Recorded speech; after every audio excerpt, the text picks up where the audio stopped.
पावेगा अपना किया रे, भोगेगा अपना किया रे, मन तू पावेगा अपना किया रे, भोगेगा अपना किया रे। देखो अब ये शब्द जो गाए हैं परमात्मा ने, इन शब्दों का मतलब केवल ये नहीं है कि ये परमात्मा ने 650 साल पहले आके गाए थे या फिर गरीबदास जी महाराज जी ने गाए हैं।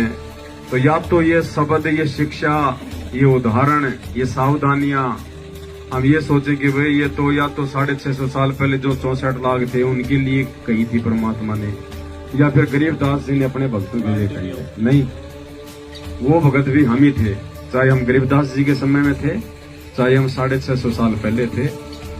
परमात्मा हम जैसे निकम्मों के पीछे ही हमेशा जो है वो भटकता रहता है।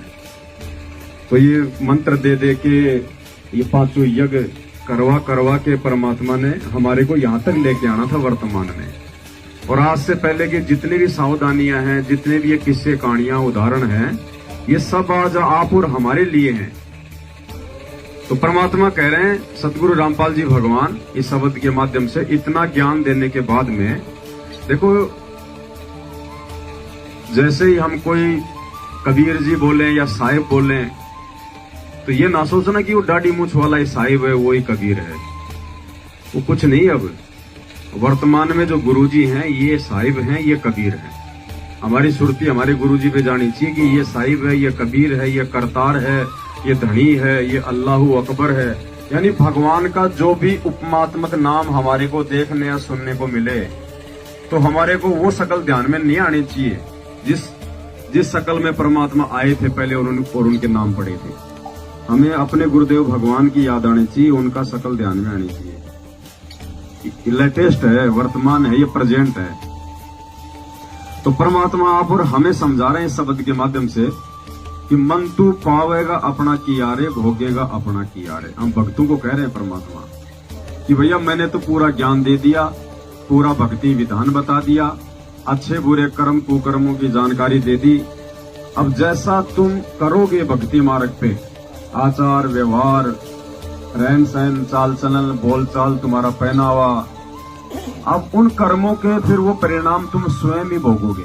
धर्मराज के दरबार में तुम ये दोष देने के लायक नहीं रहोगे, योग्य नहीं रहोगे कि हमारे को किसी ने जानकारी नहीं दी, हमारे को किसी ने बताया नहीं भगवान के बारे में या भक्ति के बारे में या एक भगत बनने के बारे में। क्योंकि परमात्मा भी कहते हैं कि अनंत कोटि बाजी जहां हम रचे सकल ब्रह्मांड, और गरीब दास में क्या करूं यो काल करे जीव खंड। परमात्मा भी कहते हैं मैं भी असमर्थ हो जाता हूं, समर्थ होते हुए जब ये जीव मेरी मर्यादा तोड़ देता है, मेरे वचनों पे नहीं चलता है। तो हर प्रकार से सारा सब कुछ समाधान बता के फिर गुरुजी कह रहे हैं कि भाई अब जैसे 2014 वाला कांड हुआ, गुरुजी जेल में बैठ गए, तो अब गुरुजी ने हमें जो पढ़ाया है, जो सिखाया है, जो समझाया है, वो हमने अपने जीवन में लागू करना है। उसी आधार से आगे हमारा बचाव होगा और हमारी भक्ति बनेगी। और दूसरा कोई तरीका नहीं है। कोई सोचे भाई मैं गुरुजी के पैरों में पड़ जाऊंगा, लिपट जाऊंगा, गुरुजी में 1 लाख का जो है खुला पाठ करवा दूंगा। परमात्मा इन चीजों का भूखा नहीं है। मालिक अपने वचन में बंधा हुआ है और परमात्मा खुद अपना वचन नहीं तोड़ सकता। तो परमात्मा कह रहे हैं कि अब आज के बाद, यानी नाम दीक्षा लेने के बाद, ये ज्ञान लेने के बाद में, सतनाम लेने के बाद में भगत जो है समझदार हो जाता है। तो परमात्मा कहते हैं अब भाई जो तू करेगा इस भक्ति मार्ग पे, जो तू बोएगा तू खुद ही वो काटेगा। मेरे को दोष मत देना उसके बाद कि गुरुजी मैं तो भक्ति भी कर रहा था और भक्ति करते करते मेरे साथ ये हो गया। परमात्मा कहते हैं बस मन तू भोगेगा अपना किया रे, मन तू पावेगा अपना किया रे। मन तू पावेगा अपना किया रे, भोगेगा अपना किया रे, मन तू पावेगा अपना, भोगेगा अपना किया रे। अब और हमें ज्यादा सावधान करने के लिए गुरुदेव भगवान समझा रहे हैं कि आज से पहले मेरी शिक्षाओं को ना मान के किन किन लोगों ने महादुख उठाए। राजा राम की कार उलंगी सीता लंक मंझारे। राजा राम की कार उलंग सीता लंक मंझारे। सेतु बांध जब सेना उतरी चढ़ गए पदम अठारे। मन तू पावगा अपना किया रे। राजा राम की कार उलंगी सीता लंक मंझारे। सीता का उदाहरण देके परमात्मा हमें समझा रहे हैं मर्यादाओं के विषय में, क्योंकि वर्तमान का जो समय चल रहा है ये गुरु जी की गैर हाजिरी का, ये मर्यादाओं के ऊपर ही निर्भर करेगा।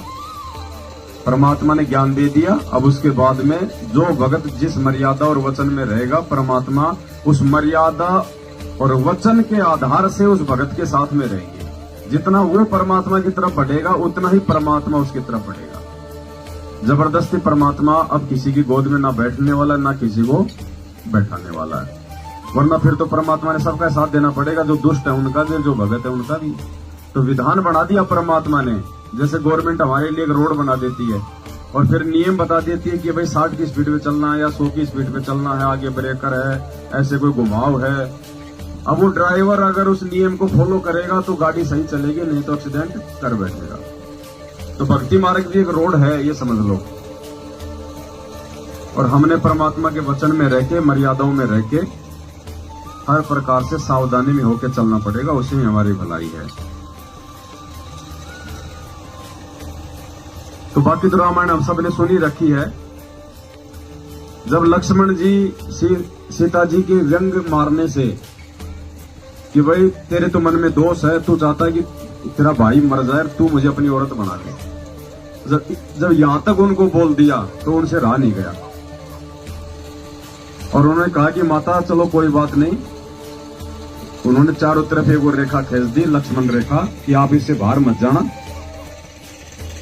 लेकिन उसने उस बात पे ज्यादा गौर नहीं किया और नॉर्मल में ले लिया, हल्के में ले लिया उसको। और रावण काल साधु का रूप बना के आ गया। रावण ने एक बार तो उसको पार करने का प्रयास किया तो बिल्कुल आग जो है, अग्नि की लपटें उठी। उसने देखा भाई ये तो कोई जबरदस्त कोई मंत्र शक्ति है। फिर उसने वहीं से उसको फिर डराना शुरू कर दिया। देखो हमें गुरु जी ने नाम दे दिया, मर्यादा दे दी। अब जब तक वो गुरु रेखा हमारे साथ में है, मर्यादा में हम हैं, तब तक ये काल रूपी रावण हमारा कुछ बाढ़ भी वाका नहीं कर सकता। ये प्रयास करेगा लेकिन रावण की तरह इसको वापस होना पड़ेगा। फिर ये क्या करेगा, जैसे रावण ने किया, फिर रावण ने दूसरा तरीका अपनाया, उसको डरा धमका के जैसे तैसे कि एक बार ये खुद ये मर्यादा से बाहर आ जाए, मर्यादा लांघ जाए, नियम तोड़ दे।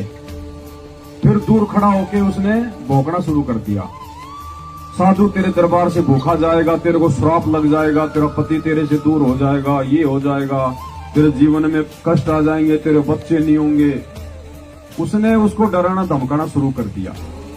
ऐसे काल हमारे साथ में करेगा। वर्तमान में मर्यादा में है, वो कोशिश पूरी करेगा, लेकिन वो देखेगा भाई अब इस आत्मा को तोड़ना बड़ा मुश्किल है।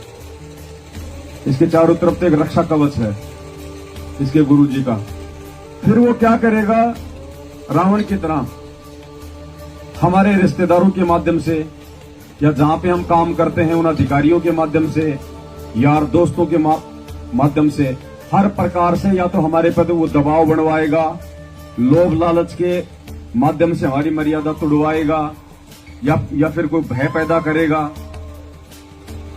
तो फिर वो रावण वाला तरीका अपनाएगा कि अब मैं तो वहां तक जा नहीं सकता, तो मैं इसको अपनी तरफ ले आऊं, डरा धमका के भय पैदा करके। तो वर्तमान में काल ये करेगा मेरे साथ में, जैसे तैसे डराएगा धमकाएगा, जो मर्जी वो करेगा। तो ये उदाहरण परमात्मा ने इसीलिए दिया है, ये राम लक्ष्मण और सीता जी वाला, कि इन चीजों को तुम संकेतों में समझना।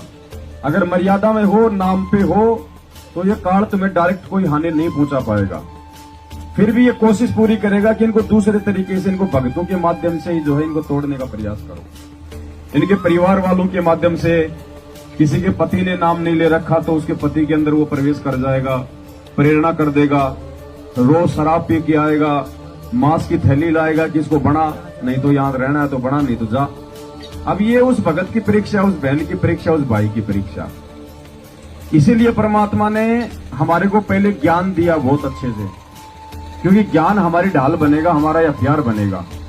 हम असर निकंदन रामायणी में पढ़ते हैं कि वज्रबाण की बोऊ बाड़ी और सतगुरु संत जीत हैं राड़ी, यानी ये झगड़ा, ये फसाद, ये काल भगवान के द्वारा जो पैदा किया जाएगा जो समय, तो परमात्मा कहते हैं वज्रबाण की बोऊ बाड़ी। बाड़ी अपने हरियाणा राजस्थान में कहते हैं जो माड़ी समाज होता है, जो एक खेती बाड़ी करते हैं ना, साग सब्जी वगैरह जो उगाते हैं, तो उसको कहते हैं बाड़ी, यानी वो फसल। तो परमात्मा ने हमारे को ये आध्यात्मिक बाड़ी और ये तत्व ज्ञान रूपी वज्रबाण दे दी, हमारे को ये हथियार दे दिए। अब परमात्मा कहते हैं कि मेरे से ये वज्रबाण रूपी, ये तत्व ज्ञान रूपी हथियार लेके अब कोई सतगुरु का कोई संत होगा, कोई भगत होगा, वो ही इस काल भगवान के साथ में इस झगड़े में विजय प्राप्त करेगा। लेकिन वो सीता ने सोचा कि ले कोई बात नहीं, साधु ही है, कर दो काम। और फिर उसने उस लक्ष्मण रेखा को नॉर्मल समझा और रावण ले गए, फिर तुरंत उठा के 10 साल उसकी जेल में रही। अब रावण को मारने के लिए परमात्मा ने स्वयं क्यों आना पड़ा? राम से क्यों नहीं मरवा दिया? परमात्मा ने स्वयं रावण को मारने के लिए इसलिए आना पड़ा क्योंकि जिस रूप में परमात्मा इस धरती पे आके अपनी आत्माओं को समझाता है, ज्ञान देता है, रावण ने उस रूप का दुरुपयोग किया। उसने साधु रूप बनाया था, उसने साधु की जो मर्यादा तोड़ी उसने, इसलिए उस परमात्मा ने, उस कबीर परमेश्वर ने स्वयं राम रूप बना के और उसको मारना पड़ा। ये मतलब ये तरीका बनाया ये परमात्मा ने। राम से तो वैसे भी नहीं मरना था रावण, क्योंकि उसने वरदान ही भाई उसने ऐसे प्राप्त कर रखे थे। तो परमात्मा ने तरीका अपनाया फिर ये, और तो कोई बहाना था नहीं रावण को मारने का। उसके जैसे दुष्ट तो बहुत है, आज भी है, तो क्या भगवान मारेगा सबको? राम किसी को मारे नहीं, मारे हत्यारा राम, अपने आप मर जाएंगे कर कर खोटे काम। तो रावण ने वो खोटा काम किया था, साधु बाणे को उसने लज्जित किया था उसने। तो वर्तमान समय में हमने भी बहुत सावधानी रखनी है अब ये, और ये सीता जी जैसी जो गलती है ये हमने नहीं करनी है। बाकी तो कल परमात्मा ने जो है संदेशा जो है वो दिलवाई दिया था, और दास भी प्रार्थना करेगा भाई साथ संगतियों में अगर आओ तो देखो बहुत हिसाब से, बहुत मर्यादाओं में रहके, या तो आओ मत देखो दूसरे के ऊपर भी फिर उनका जो बुरा असर पड़ता है। आगरा से जो बहन है जो पैंट शर्ट वगैरह जो पहन के आई है, उससे मैं हाथ जोड़ के प्रार्थना करूंगा आगे से बहन जी बिल्कुल माता बहनों की तरह ही आपको आना होगा, अगर साथ संगति में आना है तो। क्योंकि यहां बहन जी 1% भी ऐसा नहीं लगना चाहिए एक दूसरे को। अगर परमात्मा ने अगर आपको स्त्री बनाया है तो आपने स्त्री की मर्यादा में ही आपने रहना चाहिए। हमारे भगवान तो सलवार सूट पहन के सत्संग नहीं करते, क्योंकि वो एक पुरुष की मर्यादा में। सतलोक आश्रम बरवाला में शायद आप नहीं गई होंगी, आपने नहीं देखा होगा। परमात्मा जिसके बाल बड़े होते थे उसके बाल पकड़ के ला दिया करते, थप्पड़ मार दिया करते थे। माता बहने अगर बाजू तक का अगर कोई ब्लाउज वगैरह होता था तो परमात्मा उसको धमकाते थे कि अगर कोई भी अगर कपड़ा अगर पहनना है, मेरी अगर भगत है, तो वो कपड़ा तेरे जो है कोहनी के नीचे तक की उसकी बाजू होनी चाहिए।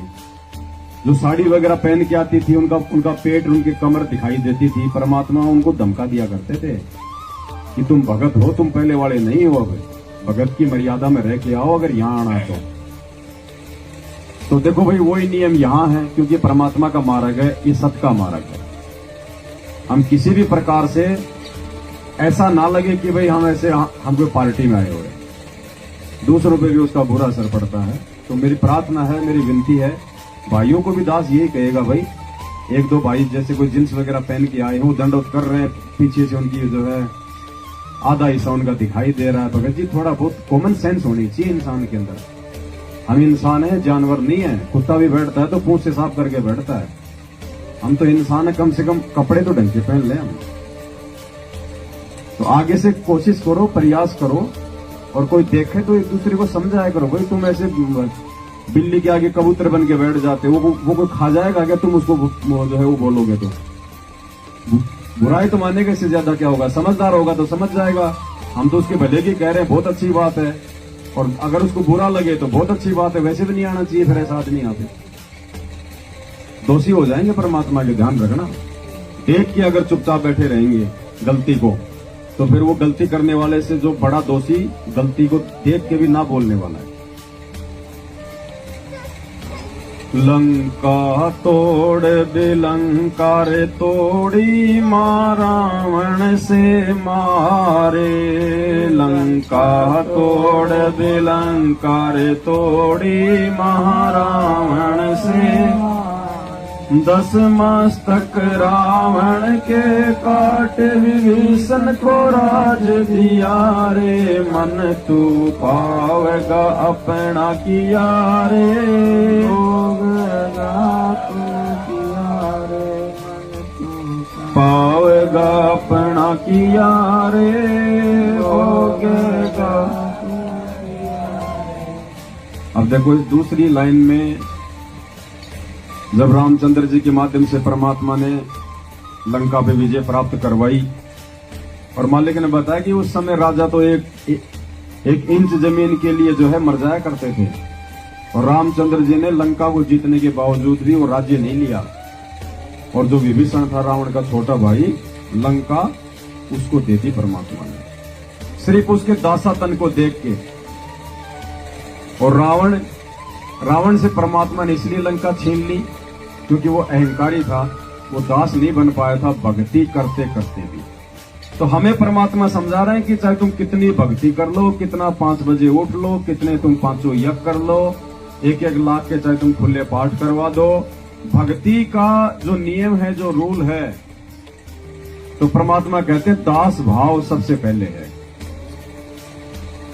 दास भाव सबसे पहले। जब तक हम अधीन नहीं बनेंगे, आप दास नहीं बनेंगे। अब हनुमान जी वैसे तो बलवान थे, और पता नहीं उन्होंने लाखों मार दिए होंगे राम रावण के युद्ध में, ये भगत के लक्षण तो नहीं होते ना। लेकिन रामचंद्र जी के प्रति वो दास था पक्का, इसलिए आज उसके घर घर में उसकी पूजा होती है। तो परमात्मा कह रहे हैं कि भैया जब तक दास भाव नहीं आएगा ना, तब तक भी हमारी बात नहीं बनेगी। सत्संगों में आते रहो, जाते रहो, और अपने जीवन में सत्संगों को लागू किया नहीं, परिवर्तन कोई अपने जीवन में किया नहीं, तो भी बात नहीं बनेगी। विभीषण में दासातन था, तो देख लो, वो तो सपन में भी नहीं सोच सकता था कि मैं एक दिन में लंका का राजा बनूंगा, क्योंकि लंका का राजा तो उसको ठोकर मारा करता था। लेकिन उसने परमात्मा की उसने भक्ति करी, और अपने अंदर उसने दास भाव जो है वो पैदा किया, तो वो लंका भी परमात्मा ने उसको दिलवा दी, सोने की लंका, जिसके लिए उसने इतने कुकर्म किए।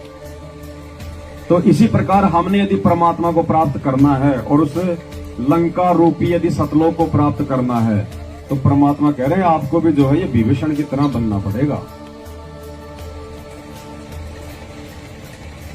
प्रहलाद पैज परवान करी है, धर नरसिंह अवतारे।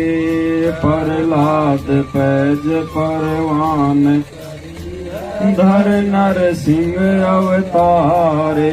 दीन दयाल दया कर उतरे, हिरणाकुश उदर विदारे। मन तू पावेगा भोगेगा अपना किया रे। मन तू पावेगा अपना किया रे, भोगेगा। प्रहलाद भगत 10 साल की उम्र थी, ना कोई सही कोई भक्ति थी उसके पास, ना कोई मंत्र था उसके पास में, ना परमात्मा कोई संतरों में गए उसके पास में। लेकिन उसके पिछले संस्कार थे, जिस आधार से परमात्मा ने हर परिस्थिति में अपने भगत की मालिक ने रक्षा की, उसका बचाव किया। विभीषण ने, उसने हिरण्यकश्यप ने, उसके बाप ने इतने तप किए, इतने कठोर साधना की, ब्रह्मा जी से उसने वरदान प्राप्त कर लिया, उसके बावजूद भी उसका तो सत्यानाश हुआ। और उस भगत की परमात्मा ने 84 बार उसकी जो सहायता करी, 84 यातनाएं दी गई थी उसको, प्रहलाद को, और अंत में फिर परमात्मा उसके लिए स्वयं प्रकट हुआ, स्वयं प्रकट। तो इसी प्रकार पुण्यात्मा, वो तो 10 साल का बच्चा था। गुरु जी ये कहना चाह रहे हैं कि वो तो मात्र वो 10 साल का था, उसको तो ज्ञान भी नहीं था, कोई समझ भी नहीं थी, उसका तो शरीर भी इतना जो है बलवान नहीं था। उसके बावजूद भी उसको अपने इष्ट पे इतना विश्वास था, अपने बाप से जो है टक्कर ले गया। वो पहाड़ से उसको फेंक दिया, सर्पों के बीच में उसको डाल दिया, गरम तेल के वो कढ़ाई में उसको डाल दिया, पहाड़ से उसको फेंक दिया, आग में उसको बैठाया, हर प्रकार से। अब देख लो, आज तो धरती पे खुद परमात्मा है, मोक्ष का समय है। वो तो खाली सतलोक तक ही गया, वहां तक वैकुंठ तक ही गया। आज तो बिल्कुल। और आज हमारे को क्या करना चाहिए उस प्रहलाद की तुलना में? जब वो 10 साल का बच्चा 84 प्रकार की यातना सहन कर गया, वैसी यातना तो शायद आज तक किसी को मिली भी नहीं होगी वर्तमान में नाम लेने के बाद में। भाई किसी को पहाड़ से फेंक दिया गया हो या किसी को आग में डाल दिया गया हो कि तू भक्ति मत कर। तो देख लो, सतलोक जाने के लिए सिर धड़कीबाजी परमात्मा इसीलिए बताता है कि अगर ऐसी भी कोई नौबत आ जाए तुम्हारे सामने, तो भी अपने गुरु जी के प्रति तुम्हारा विश्वास कमजोर नहीं होना चाहिए। ये सोचना कि चलो मरना तो वैसे भी है, अगर भगवान ने अगर ऐसे चाह के ऐसे मौत आएगी तो ऐसे ठीक है, उससे परमात्मा प्रसन्न होगा। तो हम क्या परीक्षा देंगे, हम क्या करेंगे? हम तो अपने घर में संघर्ष नहीं कर पा रहे, बुआ से, रिश्तेदारों से, चाचा से, कोई मामा से, कोई पति से, कोई पत्नी से। प्रहलाद जैसी यातनाएं अगर समय आ गया तो हम कहां सहन करेंगे? तो परमात्मा कह रहे कि अगर मोक्ष चाहिए तो देख लो भाई, इन आत्माओं की तरह आपने दृढ़ रहना पड़ेगा। चाहे आपके सामने परिस्थितियां आओ और चाहे ना हो, लेकिन आपने तैयार रहना है। गुरु गोविंद सिंह ने ये परीक्षा ली थी अपने सभी भक्तों को इकट्ठा करके, जबकि गुरु गोविंद सिंह ना तो कोई स्वर्ग दे सकता था, ना कोई मोक्ष दे सकता था, ना खुद वो पूर्ण गुरु था, और खाली वो तो मुगलों के खिलाफ जो है वो लड़ाई लड़ रहा था, क्योंकि उस समय जो मुगल थे वो जबरदस्ती जो है वो मुसलमान बना रहे थे। उसके विरोध में गुरु गोविंद सिंह हुआ था खड़ा। कोई सतलोक की लड़ाई नहीं लड़ रहा था, कोई स्वर्ग की नहीं, कोई मोक्ष की नहीं, खाली हिंदुओं को मुसलमान बनाने से रोकने के लिए उसको एक सेना तैयार करनी थी। और उसने कहा कि भैया मुझे 5 ऐसे आदमी चाहिए जो मेरे लिए शीश दे सके। तो उस समय उसको 5 आदमी भी मिल गए थे ऐसे शीश देने वाले भी, इतने समर्पित थे लोग, जबकि ना कोई मोक्ष था, ना कुछ और था, ना कोई उसको बच्चों की गारंटी दे रहा था कि भाई तेरे बाद में तेरे बच्चों को मैं संभालूंगा। और आज परमात्मा हर प्रकार की गारंटी दे रहा है, हमें तो मोक्ष की गारंटी दे रहा है, और उसके बाद में हमारे बच्चों को सतलोक भेजने की जो है पूरी गारंटी दे रहा है कि तुम्हारी 108 पीढ़ियां, 101 पीढ़ियां तुम्हारी पार होंगी। बताओ, 101 पीढ़ी तक का परमात्मा गारंटी दे रहे हैं, और उसके बाद भी हमारा विश्वास नहीं बना है। अगर गुरु जी पे हमारा अटूट अगर विश्वास ना हो तो हम कैसे सतलोक जाएंगे? तो इतना विश्वास हमारे को पैदा करना पड़ेगा परमात्मा की भक्ति से, उनकी महिमा करके। किस्से कहानियां 27 साल से गुरुजी ने इसलिए सुनाई है कि हमारे अंदर जो है दृढ़ता आ जाए, और ये दृढ़ता जब तक हम गुरुजी की पहचान नहीं करेंगे तब तक नहीं आएगी हमारे अंदर। और गुरुजी ने अपनी पहचान करवाने के लिए 7 संगतियां रखवाई हैं। तो हर प्रकार से हर आत्माओं को परमात्मा ने दया करके हर चीज से ढंग से परिचित करवा दिया है। अब हमने उन चीजों को अपने जीवन में लागू करना है, उस विश्वास को हमने अपने जीवन में पैदा करना है। खाली सुनते रहेंगे, आते रहेंगे, जाते रहेंगे, इससे भी कोई फायदा नहीं। पहले कम से कम हम सुधरे, हर प्रकार से एक भगत बने। कोई दूसरा देखे तो उसको लगे यार ये कुछ है, कुछ अलग है, ये उसको लगना चाहिए। और वो बोले नहीं उससे पहले हम 4 ठोक दें तो फिर वो भगत पड़ा नहीं है, सामने वाले का असर ही नहीं होगा कोई। और हम भी परमात्मा की भक्ति से जो है वो नीचे गिर जाएंगे, क्योंकि मालिक का वचन टूटेगा, उनकी मर्यादा टूट जाएगी। मर्यादा टूटते हैं हम वैसे ऑटोमेटिक नीचे गिर जाएंगे। तो बिल्कुल ऐसे ऑटोमेटिक है परमात्मा का मार्ग। जैसे लाइट आई तो इन्वर्टर बंद, इन्वर्टर लाइट गई तो इन्वर्टर चालू, ऑटोमेटिक होता ना। तो परमात्मा का ऑटोमेटिक है सिस्टम। ये जो वचन से टूटा वो नीचे गिरा। हाँ हा हो बंदे होते तोलत है बल भारे, हा हो बंदे तोलत है बल भारे, गज और गरा बने भव सागर 10 सहस्र अधिकारे, मन तू पावेगा भोगेगा अपना किया रे, मन तू पावेगा अपना किया रे, भोगेगा। हाँ हो की कहानी तो हम सब ने सुनी रखी है। इसके माध्यम से परमात्मा हमें ये समझाना चाह रहे हैं कि भक्ति में आने के बाद भी, भगत बनने के बाद भी अगर हमारे अंदर ये ईर्ष्या रहेगी, मान बढ़ाई रहेगी, ऊंच नीच की भावना रहेगी, तो भी हम भक्ति मार्ग पे फेल हो जाएंगे। अब ये दोनों हा हो ये तपस्वी थे। अब ठीक है, वो अपनी भक्ति कर रहा था, वो अपनी भक्ति कर रहा था, लेकिन एक दूसरे में ये होगा कि मैं तेरे से बड़ा, मैं तेरे से बड़ा। बताओ उसमें क्या बड़ा? भगत तो सब बराबर है, अपने आत्म कल्याण के लिए भक्ति कर रहे हैं वो तो बेचारे, लेकिन उनमें आपस में अहंकार आ गया। तो भक्ति में देखो सारी चीजें अहंकार के ऊपर ही ला रहे हैं परमात्मा। मालिक कहते हैं आधीनी के पास है पूर्ण ब्रह्म दयाल, यानी जो आधीन है, जो भगत हर प्रकार से, कहते हैं उसके पास में परमात्मा रहेगा, उसके साथ में परमात्मा रहेगा।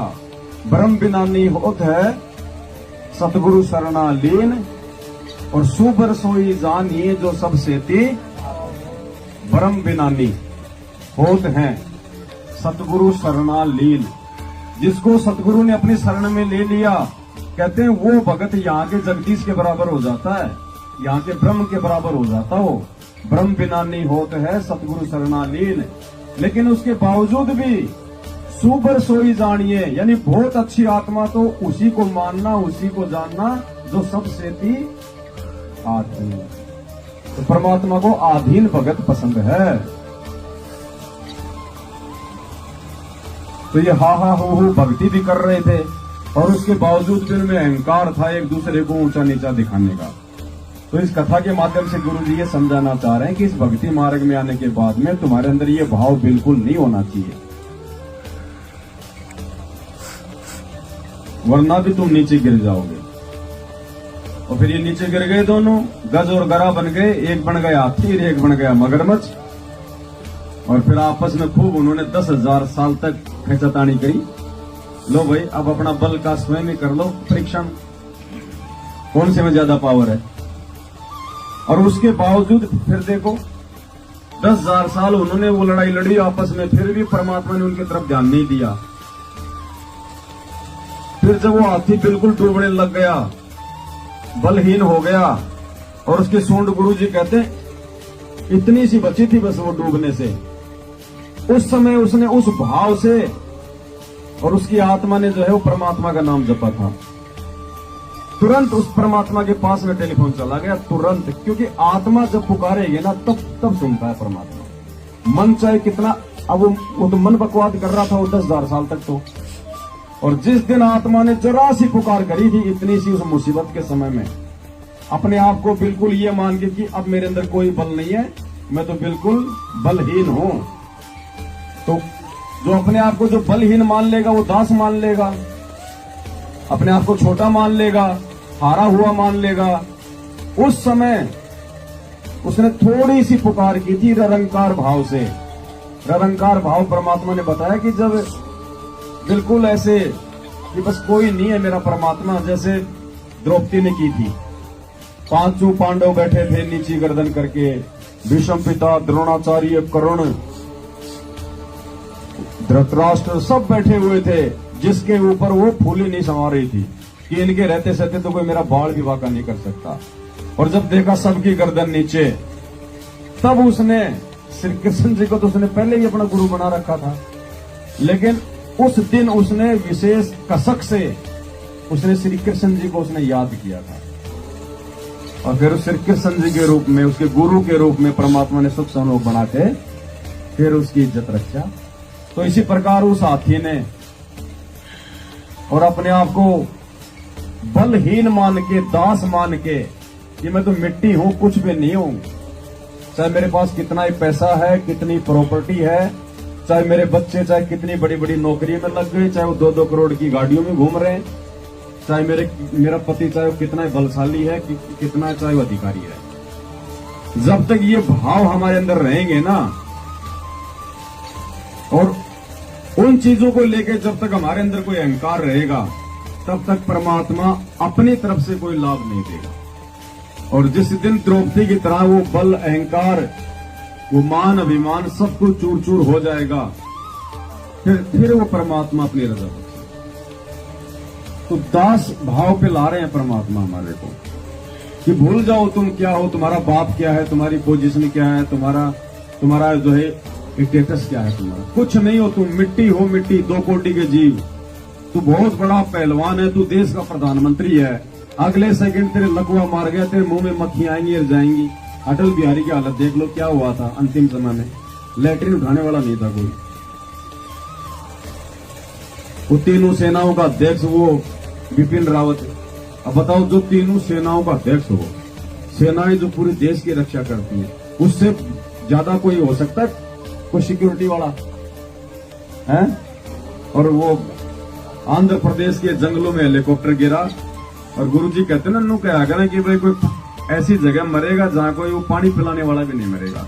अखबार में आई थी, पानी पानी करता मर गया, वहां के लोग बता रहे थे कि वो पानी पानी मांगता मर गया। अब जंगल में कौन उसको बिस्लरी ला के दे? पानी पानी करता मर गया, तीनों सेनाओं का अध्यक्ष बिना भक्ति के। अब बताओ, पैसा, वो मान सम्मान, दिन में कोई 5 जगह जाता था और 20 माला उसके गले में डलती थी, तालियां बजती थी, हैं? कोई चीज की कमी नहीं, कोई पैसे की कमी नहीं, प्रधानमंत्री के साथ में बैठा करता था, साथ में उसकी मैडम भी थी, वो भी बेचारी फालतू मर गई। तो ऐसे आदमी की जो भगवान से दूर होता है ना, कहने का मतलब है उसकी संगति भी ले डूबेगी। अगर वो उसकी पत्नी ना होती, अपने घर पे होती, तो वो तो नहीं मरती ना। लेकिन भक्तिहीन प्राणी की तो संगति ही ले डूबेगी। तो हमने हर प्रकार से परमात्मा के ऊपर आश्रित होकर चलना है। मुसीबत में ना हमारे पैसा काम आएगा, और आने वाले समय में चलो अभी तो अपन लोग वैसे ही बात कर रहे हैं बैठ के, आने वाले समय में तो परमात्मा ये प्रैक्टिकल करके दिखाएगा इस दुनिया को। ऐसे थोड़ी कोई परमात्मा मानेंगे इनको। अभी तो एक सरपंच को कह दो ना, आपकी ले लेना, हम गुरुजी से आए हुआ है परमात्मा, वो क्या फिर आपको सुनाएगा, आप देख लेना। अभी कुछ नहीं, अभी आने वाले समय में परमात्मा ने जो वचन कहे अपने सत्संगों में, परमात्मा जो है वो प्रैक्टिकल करके दिखाएगा, तब दुनिया मानेगी इन चीजों को, वैसे नहीं मानती बोलने से। तो दाने दाने के लिए लोग तरसेंगे भगत जी, ऐसी बात नहीं है। ऐसे संत रामपाल जी को दुनिया भगवान नहीं मानने वाली। ऐसे तो जिनको ऑलरेडी हम भगवान मान रहे हैं लोग, उनकी फॉर्मेलिटी के लिए पूजा कर रही है। तो आने वाले समय में परमात्मा सबके जोड़े झंडे दिखा देगा, या किसके पास में क्या है।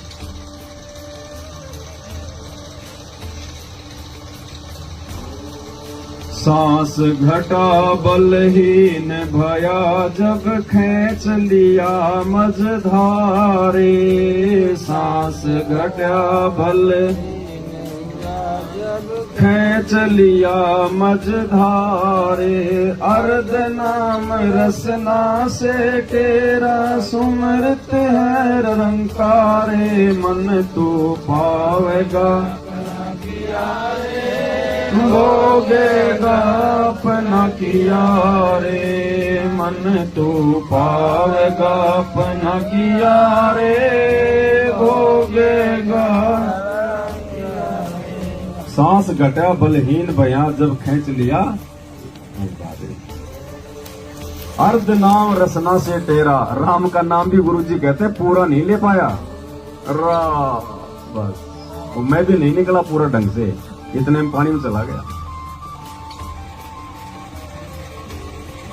इस भाव को परमात्मा कहना चाह रहे हैं कि जब तुम इस भाव से, जब तुम ये प्रथम नाम या सतनाम जो भी नाम मिल गया तुम्हारे को, इन मंत्रों का जाप जब तुम इस भाव से करना शुरू करोगे, लेकिन ये भाव वैसे नहीं बनते नॉर्मल समय में।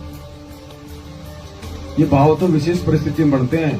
छोरा भयंकर बीमार हो गया, एक्सीडेंट हो गया, हॉस्पिटल में एडमिट हो गया, या तो उस समय भाव बनेंगे ही, या खुद के ऊपर ऐसे कोई आपत्ति आ गई भयंकर कि अब कोई बचाव नहीं है, या उस समय अंदर से क्योंकि वो पीड़ा सी हो जाती है, वो जो वेदना होती है ना, उस वेदना में जो नाम रटा जाता है ना, वो है निरंकार। वैसे नहीं होती है, वैसे तो या तो फिर ज्ञान से होगी, और ज्ञान और प्लस में जब आपकी नॉर्मल स्थिति होगी ना, बिल्कुल दाने दाने के लिए आप मोहताज होंगे, उस समय वो भाव बन सकते हैं। पति बहुत बड़ा अधिकारी है, तुमने नाम भी ले लिया, ज्ञान भी रोज सुन रहे हो, वो भाव नहीं बढ़ेगा। घर में जब तक बढ़िया सारी चीजें हैं तब तक भाव नहीं बनेंगे। तो या तो जो है वो परमात्मा का मान के कि मालिक मेरा कुछ नहीं है, आज दे रखा, पता नहीं कल मेरा है कि नहीं, और वैसे भी नहीं है, या तो सब कुछ भगवान को समर्पित करके भगवान का मान के अगर हम चलेंगे तो हमारे भाव बन सकते हैं। मालिक कहते हैं ना कि एक तो तुम नॉर्मली बोलते रहते हो, तन मन धन सब तेरा, तेरा तुझको अर्पण, क्या लागे मेरा प्रभु, क्या लागे मेरा। और जब गुरु जी कहते हो देने का समय आता है तो परमात्मा कहते हैं तन मन धन सब मेरा, कि ये तो है ही मेरा, नालायक तू तो फालतू में अपना मान के बैठा है। तन मन धन सब मेरा, और ये मेरा जब मुझको वापस देगा तब कालजा फाटेगा तेरा। जब देने का समय आता है, जब तू पीछे हटता है।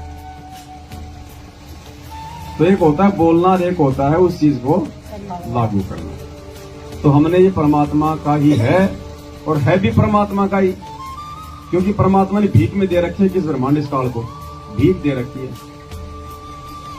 और उस भिखारी से हमने प्राप्त कर ली है। यानी हमने तो डायरेक्ट भगवान से भी नहीं मांग रखे हैं, भगवान ने जिसको भीख दे रखी है हमें तो उस भिखारी से ले रखे हैं, और फिर भी हम इसको अपना मान के बैठे हुए। तो इनका जितना सदुपयोग हो सके हम परमात्मा की भक्ति में, सेवा में करें। और भाई जिसके पास नहीं है ना, वो तो बहुत अच्छा है, बहुत बढ़िया है। अब हमारे जैसा मान लो कोई किराए के मकान में है, तो हम तो सौपन में भी नहीं सोचते कि भगवान कोई जो है 50 गज का भी मिल जाए, सोचा ही नहीं, कभी नहीं सोचा। पहले तो परमात्मा ने वैसे ही नहीं सोचने दिया नाम लेने से पहले, क्योंकि नाम लेने से पहले तो वैसे ही कुछ था ही नहीं पास में, वैसे बस मन में अपने आप में पता नहीं क्या समझा करते थे, बाकी था कुछ नहीं। एक मोटरसाइकिल खरीदी थी नाम लेने से पहले, वो भी जो है किस्तों पे खरीदी थी, उसकी भी पता नहीं रो पीट के हुई कुछ जो है वो किस्तें पूरी। और नाम लेने के बाद तो फिर परमात्मा ने ऐसा ज्ञान दे दिया, अब तो कोई इच्छा ही नहीं भगत जी। अगर कोई भाई अगर कोई ये कहते ना भगत जी मेरा 500 गज की मेरी कोठी है चंडीगढ़ में, भाई तू तेरी कोठी को तेरे पास ही रख। परमात्मा कहते मन लागियो मोरो यार फकीरी में, जो मालिक कहते ना वो वाणी है कुछ ऐसा, जो आनंद है गरीबी में वो ना ही रे अमीरी में, मन लागियो मोरो यार। तो जब ये ज्ञान हो जाएगा, क्योंकि हमें सच्चा भगवान मिल गया, अगर कोई नकली होता तो ये अंदर नहीं हो सकता, फिर तो पता नहीं हम लोगों को ठगने की सोचेंगे और 2 के 4 बनाने की हम सोचेंगे, क्योंकि नकली खुद ही अपने भक्तों को लूट लूट के पता नहीं क्या क्या उन्होंने जो प्रोजेक्ट उन्होंने खोल रखे हैं।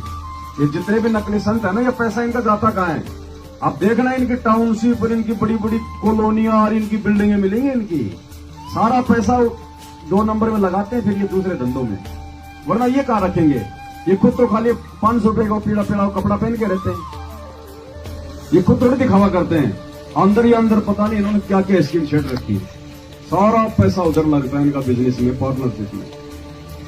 तो हमें तो सच्चा भगवान मिल गया, सच्चा ज्ञान मिल गया, इसलिए अंदर से इच्छा नहीं है इन चीजों की। अब जैसे कोई आदमी है भगत पीर, उसने अपना लंबा चौड़ा काम छेड़ रखा है, तो अब वो एकदम से नहीं हट पाएगा वो पीछे।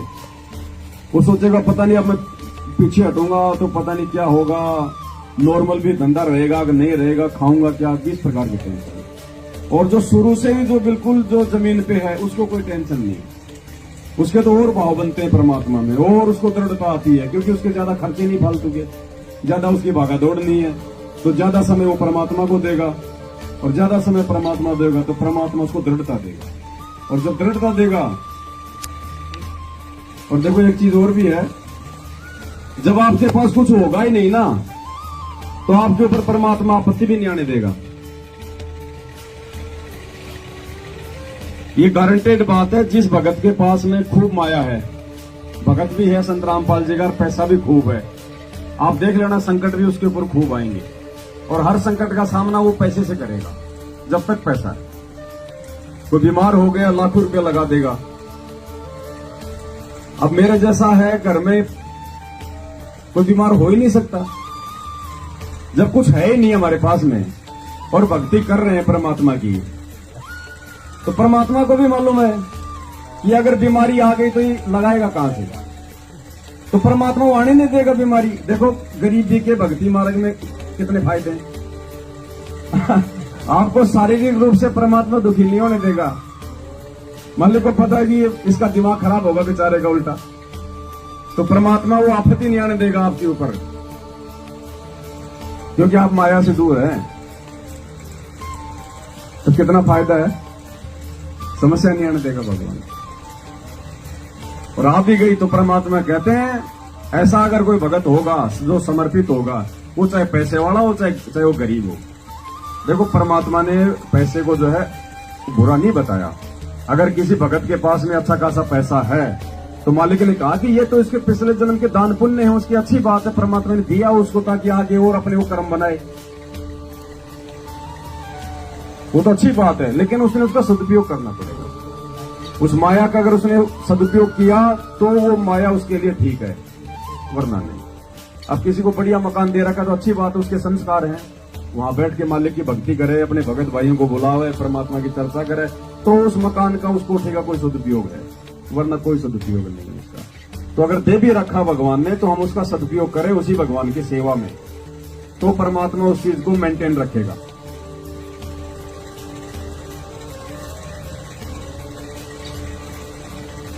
नारद मुनि तिरकाली रे योगी जिन मन गर्भ किया रे। नारद मुनि तिरकाली रे योगी जिन मन पल में पूत बहतर जाए वो रोवत केस उपाड़े। मन तो पावेगा अपना किया रे भोगेगा अपना। मन तो पावेगा अपना किया रे भोगेगा अपना। अब फिर वही बात आ गई अहंकार की। नारद मुनि त्रिकाली योगी जिन मन गर्भ। नारद जी तपस्या करके आए और विष्णु जी को बोले भगवान मैंने तो कामदेव की विजय प्राप्त कर ली। अब काल ने देखा भाई ये तो सारे अगर विजय प्राप्त करके बैठ जाएंगे तो मेरा क्या होगा फिर। देख लो अहंकार आ गया ना कि मैंने तो विजय प्राप्त कर ली भगवान, अब मुझे काम नहीं सता सकता। तो इस भक्ति में अगर हमारे जरा सा भी अगर किसी चीज का अहंकार आ गया कि भगत जी मैं तो सुबह 5 बजे उठ जाता हूं, ठीक है अच्छी बात है 5 बजे उठना भक्ति करना, लेकिन अहंकार भाव से नहीं, दिखावे के भाव से नहीं। ऐसे ऐसे बहुत गए। तो भगत जी परमात्मा है ये, इस भक्ति मार्ग में खोट नहीं चलेगा। या तो वास्तव में जो दास होगा वही टिक पाएगा, जबरदस्ती का दास कोई बनेगा वो फंस जाएगा। तो नारद जी को भी ये अहंकार आ गया। अहंकार आ गया तो परमात्मा तो अहंकार को तोड़ता भाई, और तोड़ा उसने परमात्मा ने। ठीक है अगर मालिक की दया से अगर कोई सही भक्ति कर रहा है तो बहुत अच्छी बात है, लेकिन दिखावा नहीं उसका।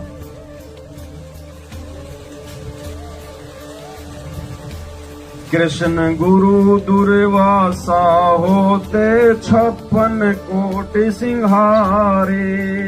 कृष्ण गुरु दुर्वासा होते 56 कोटि सिंहारे। अम्बरीश कह चले या पूठे दुर्वासा से हारे। मन तो पावेगा अपना भोगेगा अपना किया रे। मन तो पावेगा अपना किया रे भोगेगा। कृष्ण जी का गुरु दुर्वासा एक तरफ तो 56 करोड़ यादव मार दिए उसने अपने वचन से, और अपने आप में आंडी पाक गया, दुनिया में उसका नाम हो गया, पता नहीं क्या समझ बैठा। और उधर फिर राजा दुर्वासा उसके अमरीश के पास में गया तो परमात्मा ने कथा सुनाई रखी है, उसी की पिस्तौल उसी के कनपट्टी पे लग गई, सुदर्शन चक्कर। तो हमने इन महापुरुषों के जीवन से हमने शिक्षा लेनी है। गुरुजी कह रहे हैं कि इतनी बड़ी बड़ी तोप होके जाल ली, उनका भी जो है बक्कल उतरा है बिना अधीनी के, बिना दास भाव के। जबकि हम तो ऑलरेडी, हमारी तो परमात्मा कहते हैं तेरी क्या बुनियाद प्राणी तू पेंडा पंथ पकड़ दो, तेरी तो औकात ही नहीं है वैसे भी। और उसके बाद भी अगर तू ऊपर मुंह करके चलेगा तो तेरे साथ तो क्या बनेगी, सीधा गधे की उंगली में।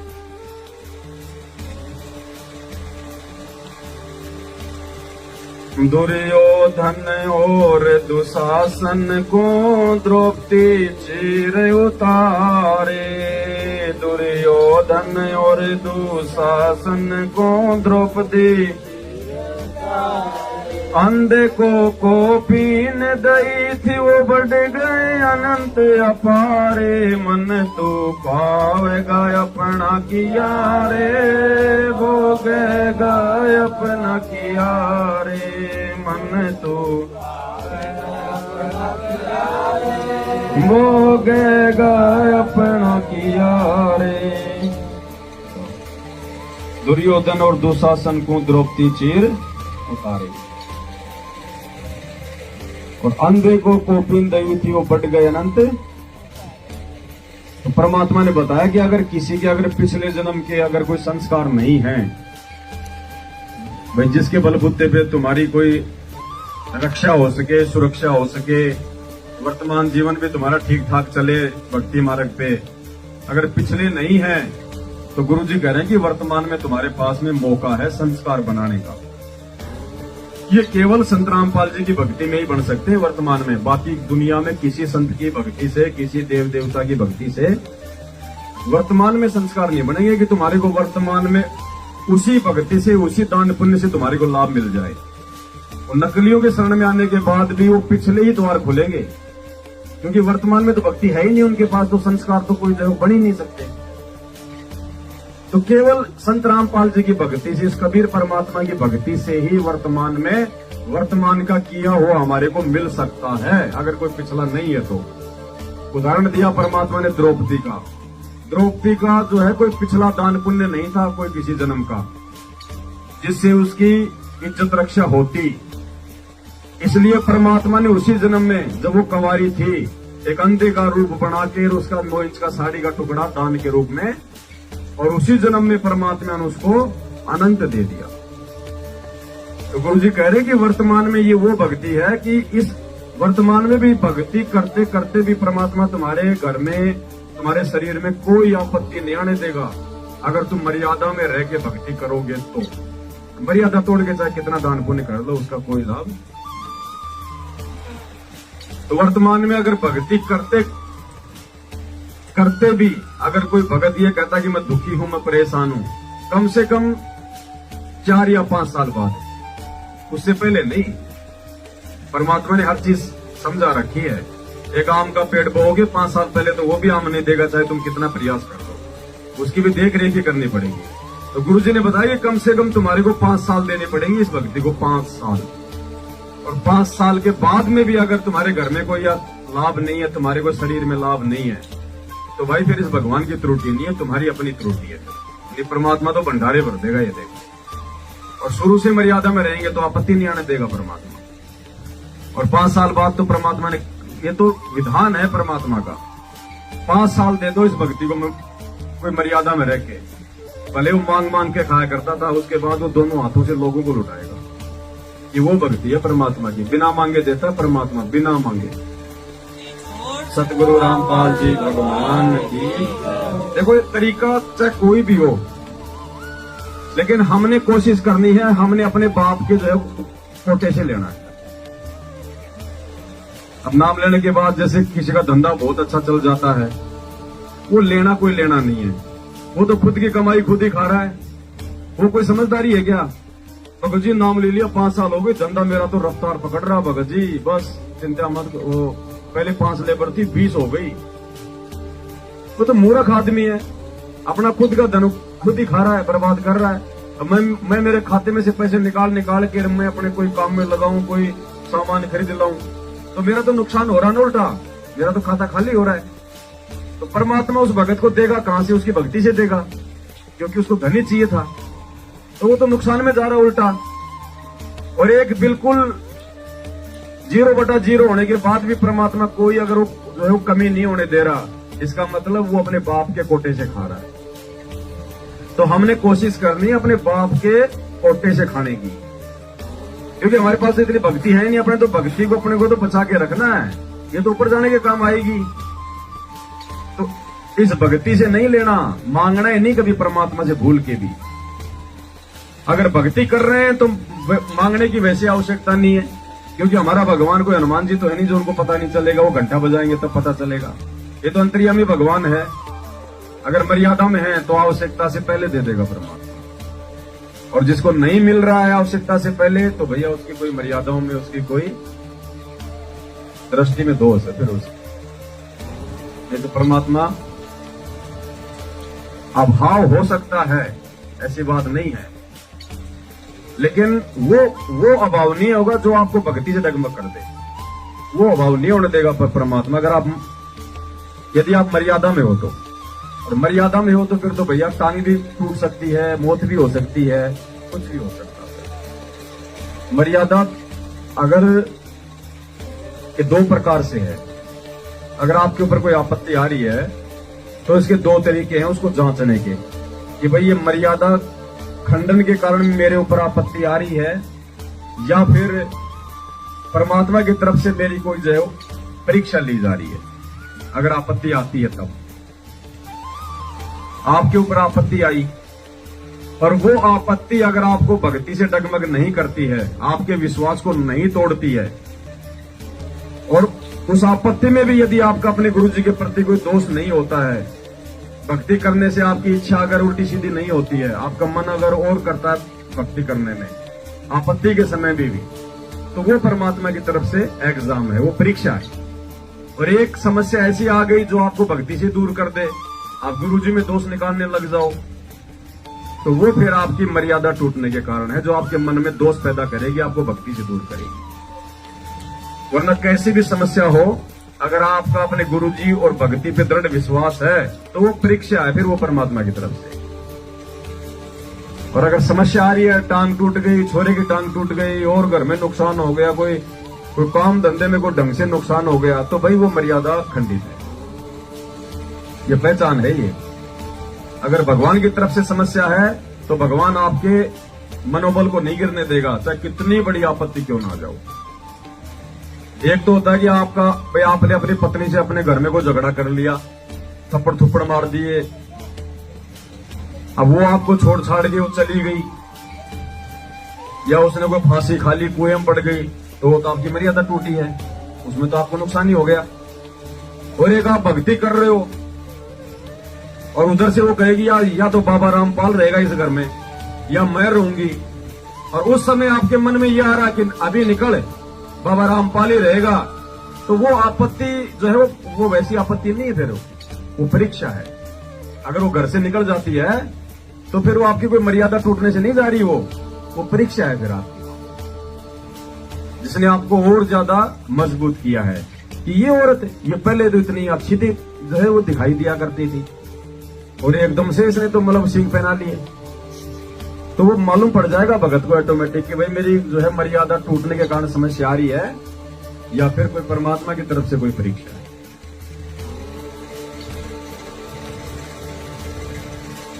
भीष्म पिता और द्रोणाचार्य ये कर्ण से बाणों मारे, भीष्म पिता और द्रोणाचार्य कर्ण से बाणों मारे, महाभारत में टटीर के राखे वो घंटा टूट पड़ा रे, मन तो पावेगा अपना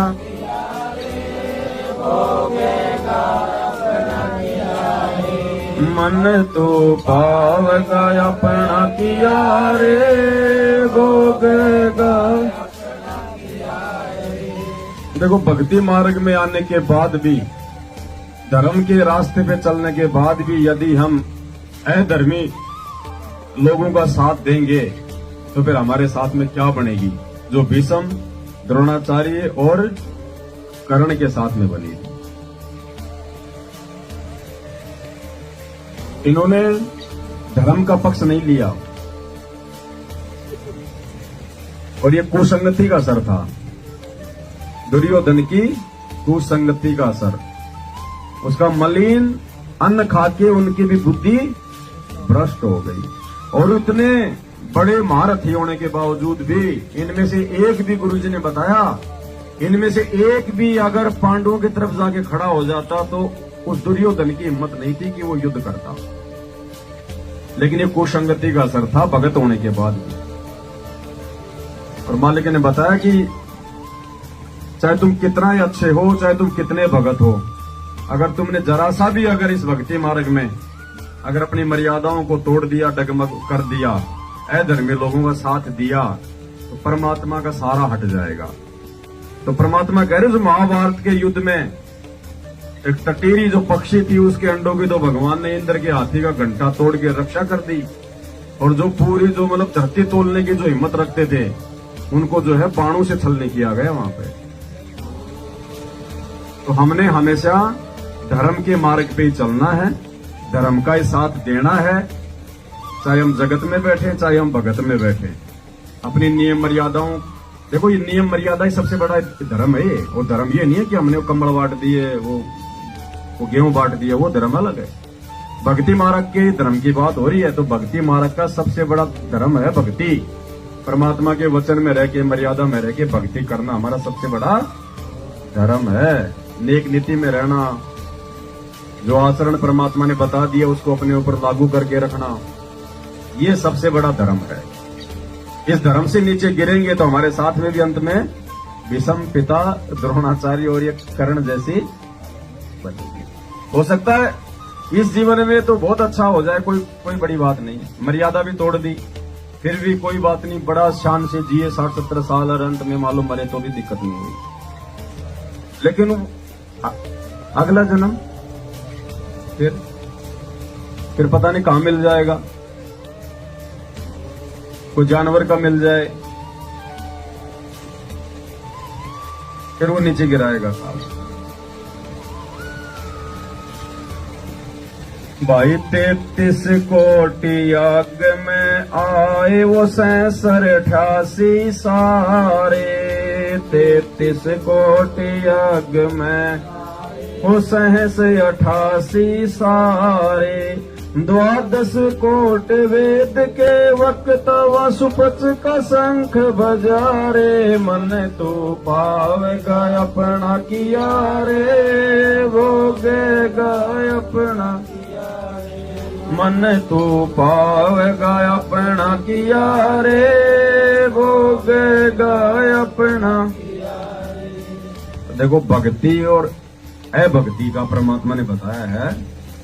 पांडवों के जो यज्ञ थी उसमें 12 करोड़ ब्राह्मण, 88,000 ऋषि, 9 नाथ, 84 सिद्ध, 56 करोड़ यादव, 33 करोड़ देवी देवता, ब्रह्मा विष्णु महेश, और श्री कृष्ण जी तो थे ही नीचे, किसी से संग नहीं बचा। और परमात्मा ने एक भगत का यश बनाने के लिए, उसकी कीर्ति बनाने के लिए कि भक्ति क्या होती है, भक्ति में कितनी शक्ति है। एक मैला कुचैला जिसको लोग अपने कपड़ों से भी नहीं लगने दिया करते थे उस समय, वाल्मीकि जाति वो भंगी, वो सुदर्शन परमात्मा का भगत था, उसका रूप बना के परमात्मा ने पांडवों का यज्ञ सफल किया। उन बड़े बड़े विद्वानों में परमात्मा ने उस भगत की कीर्ति बनाई।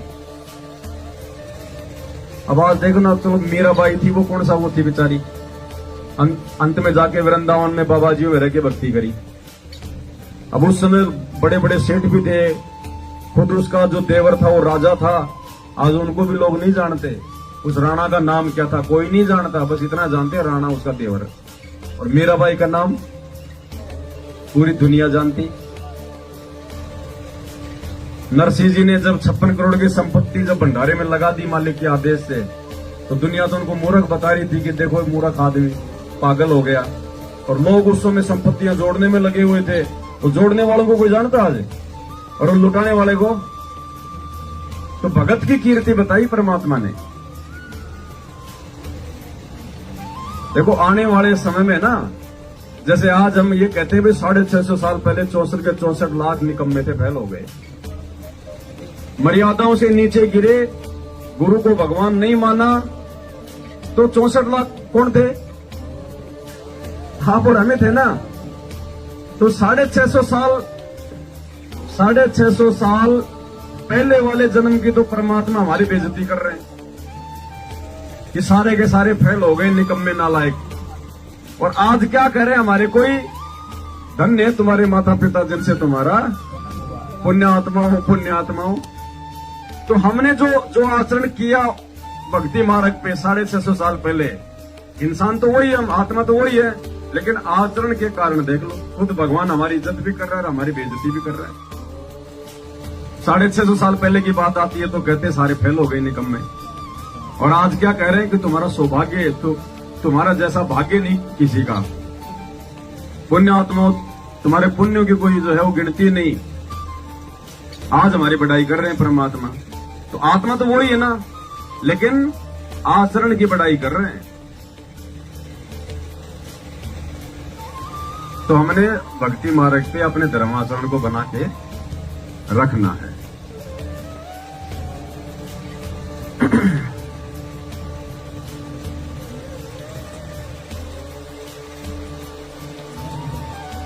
चमरा, अब देखो आज जो संघर्ष हो रहा है ना इस भक्ति मार्ग पे,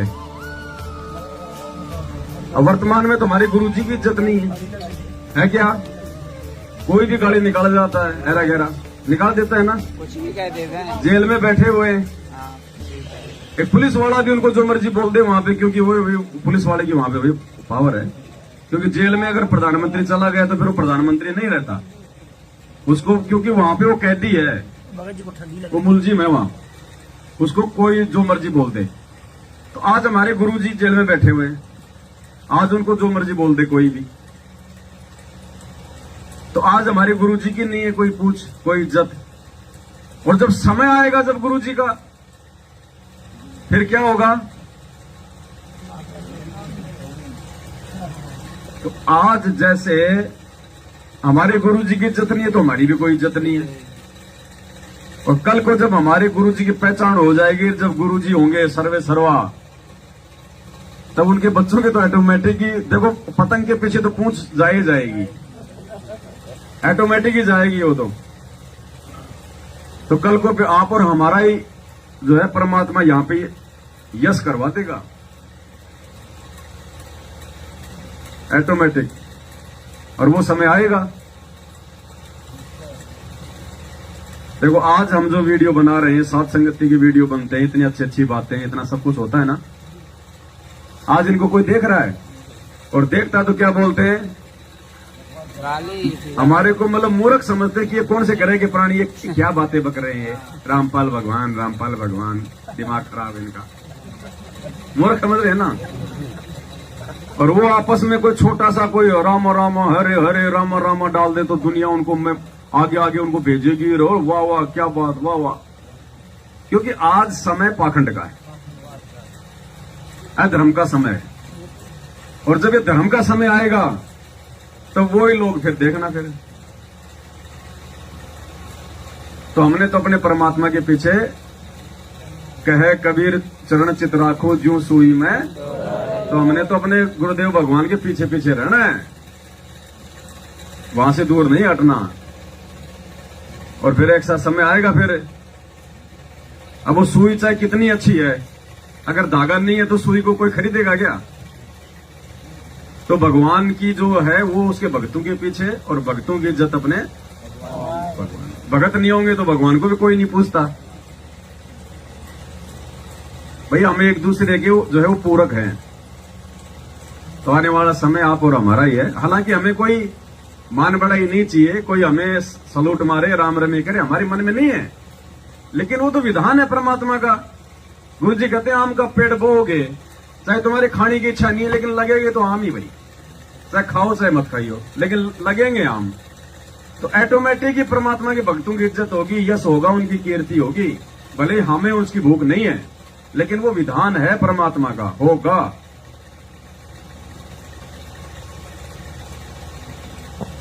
चमरा कनक जनेऊ काडे विपर पंडित सब हारे। चमरा कनक जनेऊ काडे विपर पंडित सब, जुल्हे के घर बालद आइयो केसों से बन जा रे। मन तो पावेगा अपना किया रे, भोगेगा अपना मन तो।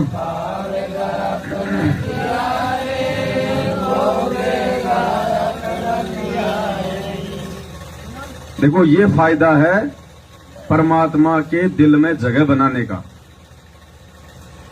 ये फायदा है सुसंगति का, परमात्मा के वचन में चलने का। रविदास जी कौन थे? भगत थे या भगवान थे?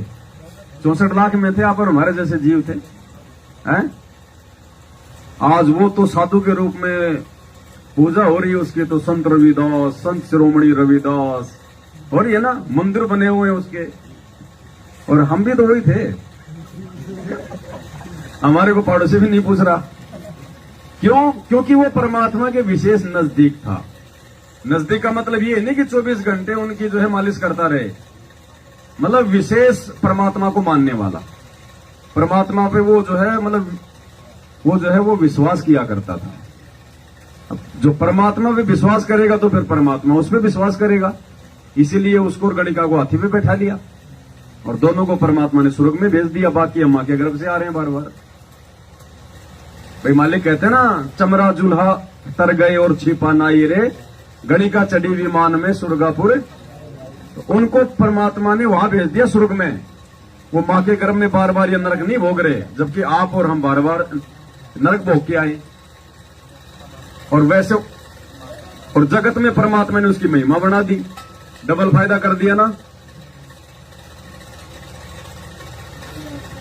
तो इस प्रकार से अब उस समय देखो वो सारे पंडित विपर वो तो जो है वो जब रानी की वो गए थे वहां, जब रानी ने भंडारा किया था और रविदास जी के रूप में आके परमात्मा ने सोने का जनेऊ धारण कर लिया और वहां भी उसकी महिमा बना दी परमात्मा ने।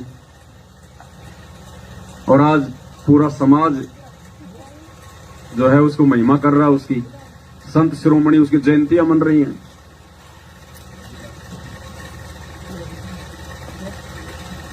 तो कहने का मतलब है इस परमात्मा के नाम से, इस परमात्मा की भक्ति और मर्यादा से ही यश है, बाकी कोई यश नहीं है। जीते जी भी और मरने के बाद भी इस परमात्मा की भक्ति से ही यश है। तब हमारा भाई था रविदास, आज हमारा वो गुरु बन के बैठा है। भाई जिन्होंने अभी तक नाम नहीं लिया, जिनको जानकारी नहीं है, आज उनका वो गुरु बन के बैठा हुआ है। तो ऐसे परमात्मा की भक्ति से देखो क्या फायदे हैं। मीराबाई को मारन लागे वो जहर का प्याला प्यारे। मीराबाई को मारन लागे वो जहर का प्याला, पीवत ही अमृत हो लाग्या वो होगा सरद हियारे। मन तो पावेगा अपना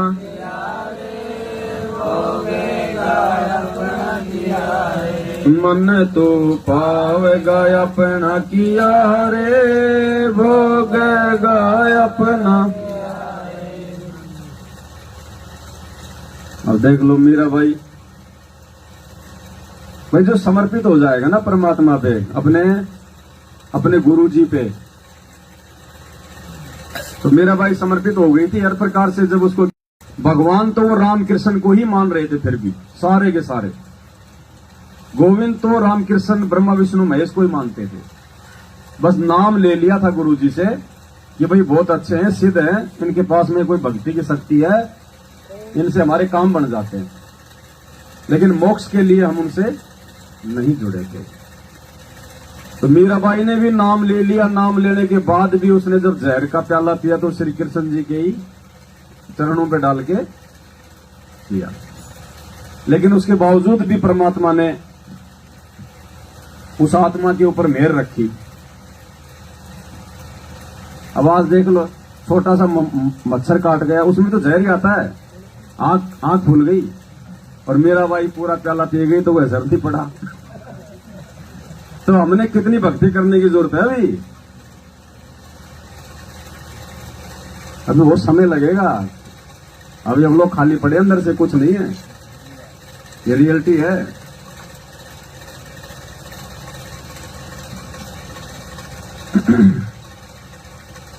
हाँ, बाकी अगर मर्यादा में हैं तो फिर परमात्मा ने, फिर तो मालिक का रूल है। फिर तो मालिक कहते हैं सतगुरु शरण शरण आई, शरण गए कछु भय नहीं प्यापे, रोग शोग चल छिद्र न व्यापे, और जहर अग्नि तन निकट ने आवे दूरी जात। फिर कोई जहर अग्नि कुछ काम नहीं करेगा किसी भी प्रकार का। तो मेरा को तो चाहे प्याला क्या, हमारे को फिर चाहे मटका पिला दो, अगर मर्यादा में है वर्तमान में कोई असर नहीं होगा। फिर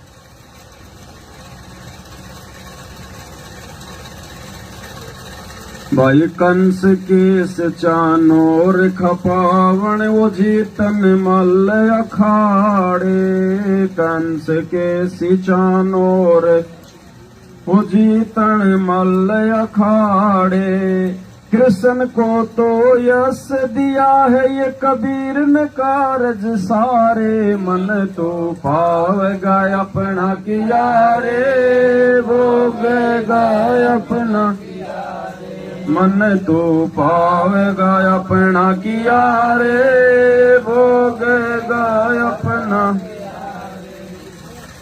अब देखो पुण्यात्माओं, ब्रह्मा विष्णु महेश और इनके अवतार राम कृष्ण तक के सारे काम ये परमात्मा ही स्वयं करता है।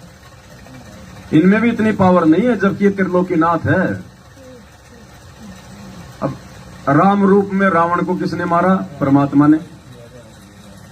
हिरण्यकश्यप को नरसिंह रूप में किसने मारा? परमात्मा ने। और यहां क्या कह रहे गुरुजी? कृष्ण को तो यश दिया है ये कबीर ने कारज सारे। कौन से? कंस के सी चानोर खपावी, जो ये जितने भी जो थे राक्षस, इन सब को उस परमात्मा ने ही मारा है। श्री कृष्ण जी तो खाली अर्जुन की तरह धनुष बाण लेके खड़ा था कि मैंने तो सब मार रखे, तो निमित्त मात्र। तो सारे काम हमारे गुरुदेव भगवान कर रहे हैं, इनको तो खाली झूठी महिमा सुनने के अंदर में नहीं करते ना हम। तो इसमें महिमा तो इनकी कर रखी है। तू पल में कर दे पैमाल और फलाना दिखना कर रखा ना, और भस्मासुर के आगे दौड़ के जा रहा। वो काहे का वो पैमाल कर देगा पल में, जब अपने भगत के आगे जो है बल्कि 100 की स्पीड में भग रहा है। तो उसमें गुरुजी ने लिखा कि हमने खाली इनकी झूठी महिमा करनी है, इनको ये खुश करना हमने कि हम तुम्हारे गुणगान कर रहे हैं, ताकि हमारे को यहाँ की सुविधा। बाकी ये करने धरने के, जैसे छोटा बच्चा है वो 5 किलो का मूसल यूं पकड़ता है, अब ऊपर से तो उसके बाप ने पकड़ रखा, उसने खाली हाथ लगा रखे हैं, और उसका दादा कहेगा वो मेरा बेटा पहलवान बन गया, वही मूसल पकड़ लिया, और वो खुश होगा हमने मूसल उठा लिया, जबकि ऊपर से उठाओ जो है उसके दादा ने रखा है। तो इन भगवानों की तो गुरुजी ने ये स्थिति बताई है कि हमने तो इनको खाली झूठा, इनको जो है प्रसन्न करना है, ताकि यहाँ की सुविधाएं देते रहें बस। बाकी ये करने धरने के कुछ नहीं है ये। तो सारे काम ये परमात्मा कर रहा है भगत जी। तो जब इनके कर रहा है, जो काल के सारे पे सारे काम करते हैं, तो हम तो परमात्मा के भगत हैं। हम तो जब हम अपने गुरु जी के इशारे पे काम करेंगे तो गुरु जी हमारे लिए कौन सी जो है कमी छोड़ देंगे? छोड़ेंगे क्या? बाप का चाहे छोटा बेटा मरे चाहे बड़ा मरे, गुरु जी कहते हैं ना उसको दर्द एक समान होता है। परमात्मा आत्मा देखता, शरीर नहीं देखता, चाहे वो मच्छर में हो चाहे हाथी में हो। तो परमात्मा के लिए कोई भी भगत छोटा नहीं है, कोई भी भगत उसके लिए बड़ा नहीं है, कोई विशेष जो है कोई प्रिय नहीं है, या उनसे कोई दूर नहीं है। बस होना चाहिए वो भगत है। फिर चाहे वो काला पीला लूला लंगड़ा छोटा बड़ा अमीर गरीब, चाहे वो कैसा भी हो, वो हमें जो है लगे, लेकिन उस परमात्मा की नजर में तो वो चिकना भगत भी वैसा ही है और जो है वो सावड़ा भगत भी वैसा ही है। क्योंकि हमारी दृष्टि जो है हो सकती है, हम जीव हैं, लेकिन उस परमात्मा की जो है वो दृष्टि। अब एक माँ का बच्चा है बिल्कुल ऐसा ही है अस्त व्यस्त, और दूसरा बेटा उसका बहुत अच्छा है, उस माँ की भी ज्यादा ममता जो थोड़ा बहुत जो मतलब जो अस्त व्यस्त है ना उसमें ज्यादा रहेगी। ये सोच के कि ये भोला है, इसको कोई ठग ना ले, ये आगे जाके क्या होगा। तो भगवान भी जब हम मर्यादा में होंगे तो भले हम गरीब हैं, हम चाहे जो मर्जी हैं, लेकिन उसकी विशेष हमारे ऊपर नजर रहेगी।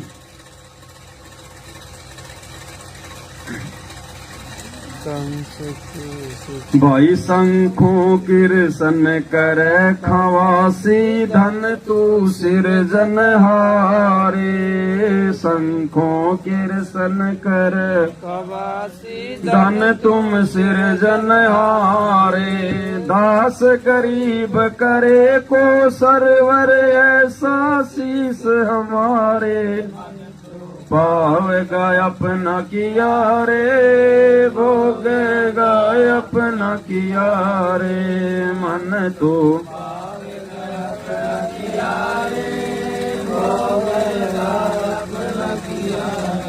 शंखों कीर्तन करे नौकरी, खवासी मानी नौकरी, धन तू सिरजन।